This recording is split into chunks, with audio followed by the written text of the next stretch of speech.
Hello guys, അപ്പോൾ welcome back to another video. കുറേ ദിവസത്തിന് ശേഷമുള്ള വീഡിയോ. കുറേ ദിവസം ഇങ്ങനെ എക്സാംസ് അത് ചെയ്തു അങ്ങനെയൊക്കെ ആയിട്ട് ലേറ്റായി, അതിന് ഇച്ചിരി മടി പിടിച്ചുപോയി. അപ്പം ഇന്ന് നമ്മുടെ കണ്ടൻറ്റ് ഫസ്റ്റ് ഇയറിൽ എസെൻഷ്യൽ ആയിട്ടുള്ള ബുക്സ്. അപ്പോൾ നിങ്ങളിപ്പോൾ ഫസ്റ്റ് ഇയർ നീറ്റൊക്കെ കഴിഞ്ഞു, പിന്നെ ഫസ്റ്റ് ഇയറിൽ കയറാൻ നിൽക്കുവാണെങ്കിൽ ഈ വീഡിയോ നിങ്ങൾക്ക് നല്ല ഹെൽപ്ഫുൾ ആയിരിക്കും എന്ന് ഞാൻ ഹോപ്പ് ചെയ്യുന്നു. ഓക്കെ, അപ്പം ഞാൻ ഫസ്റ്റ് ഇയറിൽ വരുമ്പം ഇങ്ങനെ ഒരു കാര്യം എക്സ്പെക്ട് ചെയ്തല്ല വന്നിട്ടുണ്ടായത്. ഞാൻ ഒരു വീഡിയോസും കണ്ടിട്ടില്ലായിരുന്നു, എന്താ ചെയ്യേണ്ട അറിയില്ലായിരുന്നു. ഞാൻ ആ MBBS കിട്ടിയ ഒരു എക്സൈറ്റ്മെന്റ്, ക്യൂരിയോസിറ്റിയിലേക്ക് ഒന്നും നോക്കാതെ ജസ്റ്റ് ഇങ്ങനെ ഫണ്ണാക്കാന്ന് വിചാരിച്ച് വന്ന ഒരാളാണ്. അപ്പം നിങ്ങളും അങ്ങനെയാണ് വിചാരിക്കുന്നെങ്കിൽ നിങ്ങൾക്ക് എൻ്റെ ഈ വീഡിയോ നല്ല ഹെൽപ്ഫുൾ ആയിരിക്കും. സോ ഫസ്റ്റ് തിങ്, നമ്മൾ ഫസ്റ്റ് ഇയർ MBBSന്റെ ബുക്സിനെ കുറിച്ചാണ് പറയാൻ പോകുന്നത്.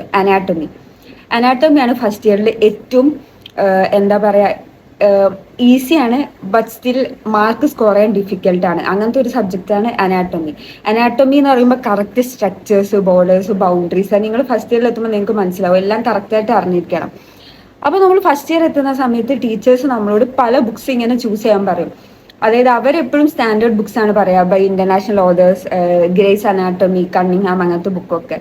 പക്ഷേ ഇപ്പൊ നിങ്ങൾക്ക് എക്സാമിന് പഠിച്ചിട്ട് യൂണിവേഴ്സിറ്റി എക്സാം പാസ്സാവാനാണെങ്കിൽ ഏറ്റവും നല്ല ബുക്ക് ഇപ്പോഴും വിശ്രാം സിംഗ് തന്നെയാണ്. പക്ഷെ വിശ്രാം സിംഗ് എന്താന്ന് വെച്ചാൽ എല്ലാ ടീച്ചേഴ്സിന്റെ എതിർപ്പുള്ള ഒരു ബുക്കാണ്, ബട്ട് സ്റ്റിൽ നിങ്ങൾക്ക് പഠിക്കാൻ വേണ്ടി ഈസി ആക്കും. അതിൽ തെറ്റുണ്ടെന്നൊക്കെ എല്ലാവരും പറയും, പക്ഷെ നിങ്ങൾ ഫസ്റ്റ് ഇയർ യൂണിവേഴ്സിറ്റി എങ്ങനെയും പാസ്സാവാൻ വിചാരിക്കുന്ന ആളാണെങ്കിൽ വിശ്രാം സിംഗ് നിങ്ങൾക്ക് ഒരു മസ്റ്റ് ആയിട്ടുള്ള ഒരു സാധനമാണ്. പിന്നെ ഇന്റർബിർ എന്ന് പറഞ്ഞ ഒരു ബുക്ക് ഉണ്ട്, അതിപ്പോൾ ലേറ്റസ്റ്റ് ആയിട്ട് ഞങ്ങളെ കോളേജിൽ തുടങ്ങിയ ഒരു ബുക്കാണ്. കോളേജിൽ തുടങ്ങിയ മീൻസ് കോളേജിൽ ഫസ്റ്റ് ഇയേഴ്സിന് കൊടുത്തുകൊണ്ടിരിക്കുന്ന ബുക്കാണ്. അതും വിശ്രാം സിംഗിനെ പോലെ തന്നെയാണ്, പക്ഷെ വിശ്രാം സിംഗ് ആണ് ഇച്ചിരി കൂടെ പഠിക്കാൻ എളുപ്പം. പിന്നെ അനാട്ടമി പഠിക്കുന്നതിനെ കുറിച്ച് പറയുകയാണെങ്കിൽ നിങ്ങൾ ഫസ്റ്റ് തന്നെ ഡയഗ്രാംസ് വെച്ച് പഠിക്കാൻ ശ്രമിക്കണം. ഒരിക്കലും തിയറി ബൈഹാർട്ടാക്കാൻ ശ്രമിക്കുകയേ ചെയ്ത്, ഡയഗ്രാംസ് വെച്ചിട്ട് വേണം നിങ്ങൾ തിയറി പഠിക്കാൻ വേണ്ടിയിട്ട്. അപ്പൊ 12th വരെ നമ്മൾ മാക്സിമം വായിച്ചാണ് പഠിക്കുന്നത്, എഴുതി പഠിക്കും. പക്ഷെ അനാട്ടമി പഠിക്കുന്ന വേറൊരു ട്രിക്കിലൂടെ തന്നെ. അനാട്ടമി നമ്മൾ മാക്സിമം ഡയഗ്രാംസ് വരയ്ക്കണം. അപ്പൊ ഞാൻ ഫസ്റ്റ് ഇയറിൽ വന്നപ്പോൾ എൻ്റെ ഒരു സർ പറഞ്ഞ കാര്യമാണ് 4 ടൈംസ് എങ്കിലും, ഒരു 4 ഡയഗ്രാം എങ്കിലും മിനിമം ഒരു ഡേ വരച്ച് പഠിക്കാൻ വേണ്ടിയിട്ട്. അപ്പൊ അനാട്ടമി ഈസി ആവുന്നത്. അനാട്ടമിയിലെ എല്ലാ ആൻസേഴ്സും നിങ്ങൾക്ക് ആ ഡയഗ്രാം വെച്ച് ആൻസർ ചെയ്യാൻ പറ്റണം. അതാണ് ഏറ്റവും ഹെൽപ്ഫുൾ ആയിട്ടുള്ള വഴി. സോ ഡയഗ്രാംസ് വെച്ച് പഠിക്കണം. ഇതൊക്കെ ഇനി ഫസ്റ്റ് ഇയറിൽ പറ്റിയ തെറ്റാണ്. അത് ഞാൻ നിങ്ങൾക്ക് ഫസ്റ്റ് ഇയർ കഴിഞ്ഞ് ഒത്തിരി കാലം കഴിഞ്ഞപ്പോൾ ഞാൻ റിയലൈസ് ചെയ്ത കാര്യങ്ങൾ നിങ്ങൾക്ക് പറഞ്ഞു തരാമെന്ന് വിചാരിച്ചു. പിന്നെ ഫിസിയോളജിക്ക് ഇതുപോലെ കുറേ ഇന്റർനാഷണൽ ബുക്സ് ഉണ്ട്. പക്ഷെ നമ്മൾ പ്രിഫർ ചെയ്യേണ്ട ബുക്ക് ഇന്ത്യൻ, അതായത് എക്സാം പാസ് ചെയ്യാനാണെങ്കിൽ ഇന്ത്യൻ ഓതേഴ്സിൻ്റെ ബുക്സാണ് നല്ലത്. ഫോർ എക്സാമ്പിൾ ഗീത നല്ലൊരു ബുക്കാണ്. അതായത് എല്ലാം ആ ഇന്റർനാഷണൽ ഓതേഴ്സിൻ്റെ തന്നെ ഭയങ്കര പ്രിസൈസായിട്ടും ഈസി ആയിട്ടും പഠിച്ചേക്കുന്ന ഒരു ബുക്കാണ്. അത് കഴിഞ്ഞ് ബയോകെമിസ്ട്രിയിലേക്ക് നമ്മൾ ദിനേശ് പുരി എന്ന് പറഞ്ഞ ബുക്ക്, അല്ലെങ്കിൽ വാസുദേവൻ എന്ന് പറഞ്ഞ ബുക്കാണ്. അപ്പോൾ നിങ്ങൾ കോളേജ് സ്റ്റാർട്ട് ചെയ്യുന്ന സമയത്ത് മിക്കവാറും നിങ്ങളെ കോളേജിൽ നിന്ന് തന്നെ ഈ ബുക്സ് വാങ്ങിക്കാൻ വേണ്ടി അവരൊരു എമൗണ്ട് വാങ്ങിക്കും. പക്ഷെ അതിലെല്ലാ ബുക്സൊന്നും നമുക്ക് വേണ്ടി വരുന്ന ബുക്സ് ആയിരിക്കില്ല. അപ്പോൾ നമ്മൾ എന്ത് ചെയ്യണം, നമ്മൾ സ്വന്തമായിട്ട് ബുക്സ് കണ്ടുപിടിച്ച് വാങ്ങുന്നതാണ് കോസ്റ്റ് എഫക്റ്റീവ്. പിന്നെ നിങ്ങൾ ഹിസ്റ്റോളജിക്ക് ഒരു പ്രാക്ടിക്കൽ മാനുവൽ, അനാട്ടമിൻ്റെ പ്രാക്ടിക്കൽ മാനുവൽ വായിക്കുക. അതും വിശ്രാം സിംഗിൻ്റെ തന്നെ കിട്ടും. അത് കഴിഞ്ഞിട്ട് ഫിസിയോളജിക്ക് അതുപോലെ ഒരു പ്രാക്ടിക്കൽ മാനുവൽ ഉണ്ട്. പിന്നെ ബയോകെമിസ്ട്രിക്ക് പ്രാക്ടിക്കൽ മാനുവൽ അത്ര നെസസറി അല്ല. പിന്നെ ഡിസെക്ഷൻ വഴി ഡീറ്റെയിൽ ആയിട്ട് അനാട്ടമി പഠിക്കണമെന്ന് ആഗ്രഹമുള്ള പിള്ളേർക്ക് കണ്ണിങ്ഹാം വളരെ ഹെൽപ്ഫുള്ളാണ്. ഡിസെക്ഷൻ്റെ സമയത്തൊക്കെ കണ്ണിങ്ഹാം വായിച്ചുകൊണ്ട് നമുക്ക് ഡിസെക്ഷൻ ചെയ്യാം. പിന്നെ നമ്മൾ ഓർക്കേണ്ട കാര്യം എന്താണെന്ന് വെച്ചാൽ, എപ്പോഴും ഈ സെക്കൻഡ് ഹാൻഡ് ബുക്സ് അല്ലെങ്കിൽ മുന്നേ സീനിയേഴ്സ് യൂസ് ചെയ്ത ബുക്ക് വാങ്ങിക്കുന്നേക്കാളും എത്രയോ നല്ലത് നമ്മൾ പുതിയ അപ്ഡേറ്റഡ് വേർഷൻ വാങ്ങിക്കുന്നത്. കാരണം യൂണിവേഴ്സിറ്റീൻ്റെ ക്വസ്റ്റ്യൻ പേപ്പറിൽ എപ്പോഴും അപ്ഡേറ്റഡ് ആയിട്ടുള്ള കാര്യങ്ങളാണ് വരുന്നത്. പിന്നെ ആൻസേഴ്സും അതിനനുസരിച്ച് ക്ലാസിഫിക്കേഷൻസൊക്കെ അപ്ഡേറ്റ് ആയാലും നമുക്ക് അതിനനുസരിച്ച് മാർക്ക് കിട്ടും. പിന്നെ അടുത്ത ആക്ച്വലി എല്ലാവർക്കും ഉള്ളൊരു ഡൗട്ടാണ് ഒരു ഐപാഡ് നെസസറി ആണോ എന്ന് ചോദിച്ചാൽ നെസസറി അല്ല. പക്ഷേ നിങ്ങളെപ്പോഴും കാണും മെഡിക്കൽ സ്റ്റുഡൻസിൻ്റെ അടുത്ത് അധികം പേരുടെ അടുത്തും ഐപാഡ് കാണും. പക്ഷേ ഇത് അത്ര നെസസറി ഒന്നല്ല. ഞാൻ തന്നെ ലാസ്റ്റ് ഇയറേ വാങ്ങിച്ചിട്ടുള്ളൂ. അപ്പോൾ നിങ്ങൾ മാരോ, പ്രെപ്ലാഡർ, ഡോക്ടർ ട്യൂട്ടോറിയൽസ് ഇതെന്തെങ്കിലും ഫസ്റ്റ് ഇയറിൽ തന്നെ എടുത്തിട്ട് ഒരു PG പെട്ടെന്ന് തന്നെ PG എടുക്കാൻ ആഗ്രഹം, ഫസ്റ്റ് ഇയർ തൊട്ടേ അതിന് പ്രാക്ടീസ് ചെയ്യുന്ന ആൾക്കാരാണെങ്കിൽ ഐപാഡ് നിങ്ങൾക്ക് യൂസ്ഫുൾ ആയിരിക്കും. പിന്നെ നിങ്ങൾക്ക് ഒത്തിരി നോട്ട് എഴുതി വേസ്റ്റ് ആക്കാൻ താല്പര്യമില്ലെങ്കിലും ഐപാഡിൽ നോട്ട്സ് നല്ല ഹെൽപ്ഫുൾ ആയിരിക്കും. ഐപാഡിലെ കുറച്ച് ആപ്ലിക്കേഷൻസിനെ കുറിച്ച്, നോട്ട് എഴുതുന്ന ആപ്ലിക്കേഷനെ കുറിച്ച് ഞാൻ വേറൊരു വീഡിയോ ചെയ്യുന്നതാണ്. പിന്നെ നിങ്ങൾ ആക്ച്വലി ഒട്ടും എക്സ്പെക്റ്റ് ചെയ്യാതെ നല്ല ഹെൽപ്ഫുൾ ആകാൻ പോകുന്ന 2 കാര്യങ്ങളാണ് സെൽഫ് ഹെൽപ്പ് ബുക്സ്. ആക്ച്വലി ഇത് മിറർ വ്യൂ ആണ്, ബട്ട് ഓക്കെ. ഇത് നിങ്ങളെ മെഡിക്കൽ കോളേജിൻ്റെ ഫസ്റ്റ് ഇയറിൻ്റെ ടോക്സിസിറ്റിയിൽ നിന്ന് രക്ഷിക്കാൻ നല്ലോണം ഹെൽപ്പ് ചെയ്യും, 3 ടൈംസിലിരുന്ന് വായിക്കുന്നത്.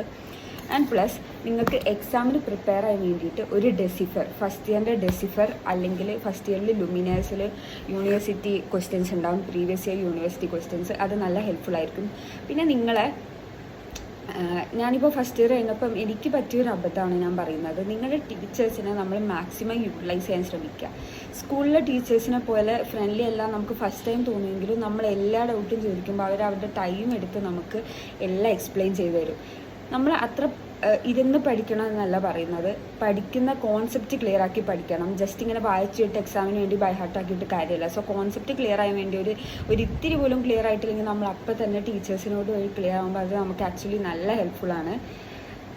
ഇതൊന്നും ആക്ച്വലി ഞാൻ അത്ര ചെയ്തിട്ടില്ല, ബട്ട് സ്റ്റിൽ ഐ റിഗ്രറ്റ് ഇതൊന്നും ചെയ്യാത്തതിന്. പക്ഷേ ഇനി മുതൽ നിങ്ങൾ ചെയ്താൽ നിങ്ങൾക്ക് ഒരു ബേസാണ് ക്ലിയർ ആക്കേണ്ടത്. As a doctor, as professional course, ഇനിയൊരു ഡോക്ടറാകാൻ പോകുന്ന ആളെന്ന സ്ഥിതിക്ക് നമ്മൾ ബേസ് നല്ല ക്ലിയർ ആക്കി കൊണ്ടുവരണം. ബേസ് ക്ലിയർ ആക്കുമ്പോഴേ നമുക്ക് പിന്നെ ഓരോ സബ്ജക്റ്റും അതിൻ്റെ കണ്ടിന്യൂഷൻ പോലെയാണ് വരുന്നത്.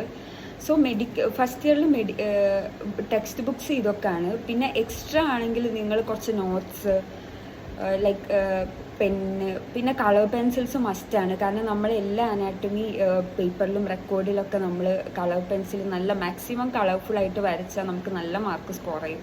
എഴുതുന്നതിനേക്കാളും നല്ല മാർക്ക് സ്കോർ ചെയ്യും. അപ്പോൾ എല്ലാ കളർ പെൻസിൽസ്, പിന്നെ other stationeries, pencil, sharpener, eraser അങ്ങനെയൊക്കെ മസ്റ്റായിട്ടും കൊണ്ടുവരിക. പിന്നെ A4, പിന്നെ എഴുതി പഠിക്കാൻ വല്ല നോട്ടൊക്കെ ഉണ്ടെങ്കിൽ, നോട്ട് മീൻസ് കുറേ ന്യൂസ് പ്രിൻറ്റ്സോ റീസൈക്കിൾഡ് പേപ്പറോ അതൊക്കെ ആക്ച്വലി നല്ല ഹെൽപ്ഫുൾ ആയിരിക്കും. പിന്നെ നിങ്ങൾ ഇനി ഹോസ്റ്റൽ എസെൻഷ്യൽസ്, ഫസ്റ്റ് ഇയറിൽ ഹോസ്റ്റലിൽ ഫസ്റ്റ് ടൈം വന്ന് നിൽക്കുന്ന റിപ്പീറ്റ് ചെയ്യാൻ പോകാത്ത ആൾക്കാരൊക്കെ ആണെങ്കിൽ നിങ്ങൾ ഭയങ്കര കൺഫ്യൂസ്ഡ് ആയിരിക്കും ഹോസ്റ്റലിലോട്ട് എന്ത് കൊണ്ടുവരണം. അതിനെക്കുറിച്ചൊരു സെപ്പറേറ്റ് വീഡിയോ ചെയ്യാനാണ് ഞാൻ ആഗ്രഹിക്കുന്നത്. പിന്നെ ആസ് സെഡ്, ഇത് ആക്ച്വലി ഇൻട്രസ്റ്റിംഗ് ആണ്. പ്ലസ് നമ്മളെ എന്താ പറയുക, നമ്മൾ എക്സ്പെക്റ്റ് ചെയ്യുന്ന അത്ര ഒരു ഫൺ ടൈം ആയിരിക്കില്ല മേ ബി നമുക്ക് ഫസ്റ്റ് ഇയറിൽ ഉണ്ടാവുന്നത്. കാരണം നമ്മൾ ആ ഒരു സിറ്റുവേഷൻസായിട്ട് കോപ്പായിട്ട് വരണം. ഇങ്ങനെയാണ് കോളേജ്, ഇത്ര പഠിക്കാനുണ്ട്, നിങ്ങളെ മുന്നേ പറഞ്ഞ് കേട്ടിട്ടുള്ള കോളേജല്ല. പ്രത്യേകിച്ച് റിപ്പീറ്റൊക്കെ ചെയ്ത് വരുന്നവരാണെങ്കിൽ നിങ്ങൾ MBBS വാങ്ങിച്ചോ, നല്ല ഫണ്ണായിരിക്കും കോളേജ്, ഇതായിരിക്കും സ്ഥിരമായിട്ട് കേട്ടിട്ടുണ്ടാവുക. ഞാൻ തന്നെ ഒത്തിരി കേട്ടിട്ടുണ്ട്. അപ്പോൾ നിങ്ങൾ ഫസ്റ്റ് ഇയറിൽ വരുമ്പം ഇതെന്നൊക്കെ ഒരു ചേഞ്ച് വരുമ്പോൾ നിങ്ങൾക്കത് കോപ്പപ്പ് ചെയ്യാൻ പറ്റില്ല. പക്ഷെ എന്തുണ്ടെങ്കിലും നിങ്ങൾ പാരൻസിൻ്റെ അടുത്ത് ഷെയർ ചെയ്യണം, ഫ്രണ്ട്സിൻ്റെ അടുത്ത് ഷെയർ ചെയ്യണം. പിന്നെ ഒരു റിലാക്സ് ചെയ്ത് ഡെയിലി പഠിക്കും. അപ്പോൾ എക്സാമിൻ്റെ ദിവസമുള്ള സ്ട്രെസ് ഇച്ചിരി കുറഞ്ഞ് കിട്ടും. അതായത് നമ്മൾ എക്സാമിൻ്റെ തലേന്ന് എന്തായാലും ഫുൾ ഉറക്കൊഴിച്ച് പഠിക്കേണ്ട അവസ്ഥയായിരിക്കും. എന്നാലും ഒരു സ്ട്രെസ്സ് കുറഞ്ഞ് കിട്ടുന്ന തന്നെ ഒരു വലിയ കാര്യമായിട്ടുള്ള കാര്യമാണ്. അപ്പം പിന്നെ പ്രോപ്പർ ഡയറ്റ് ഫോളോ ചെയ്യുക, നന്നായിട്ട് ഭക്ഷണം കഴിക്കുക, മോർണിംഗിൽ സമയമില്ലെങ്കിലും ഭക്ഷണം സ്കിപ്പ് ചെയ്ത് പോകുക. ഇതൊക്കെയാണ് ആക്ച്വലി ഫസ്റ്റ് ഇയർ ഇച്ചിരി ഈസി ആക്കാനുള്ള കാര്യങ്ങൾ. പിന്നെ ബെസ്റ്റ് പാർട്ട് എന്താണെന്ന് വെച്ചാൽ നമ്മൾ സീനിയേഴ്സിനോട് വഴക്കിടാതിരിക്കുക. സീനിയേഴ്സിനോട് വഴക്കിട്ടില്ലെങ്കിൽ അവരെല്ലാ വർഷവും നമ്മളെ ഹെൽപ്പ് ചെയ്യാൻ നിൽക്കും, പഠിക്കുന്ന കാര്യമാണെങ്കിലും എന്തുള്ള കാര്യമാണെങ്കിലും. സോ മാക്സിമം ഫാക്കൽറ്റീസിനൊക്കെ യൂട്ടിലൈസ് ചെയ്ത് നമ്മൾ ഈ പറഞ്ഞ ബുക്സൊക്കെ വായിച്ച് കഴിഞ്ഞിട്ട് ഫസ്റ്റ് ഇയർ നല്ല ഈസി ആയിട്ട് പോകും.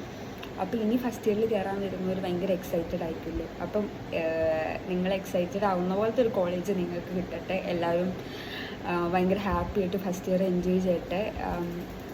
Good luck. ആൻഡ് ഈ വീഡിയോ ഇഷ്ടപ്പെട്ടെങ്കിൽ പ്ലീസ് എൻ്റെ ചാനൽ ലൈക്ക് ചെയ്യണം, സബ്സ്ക്രൈബ് ചെയ്യണം. വീഡിയോ നിങ്ങളുടെ medical students or to be medical സ്റ്റുഡൻസിന് ഷെയർ ചെയ്യണം. Thank you and bye by.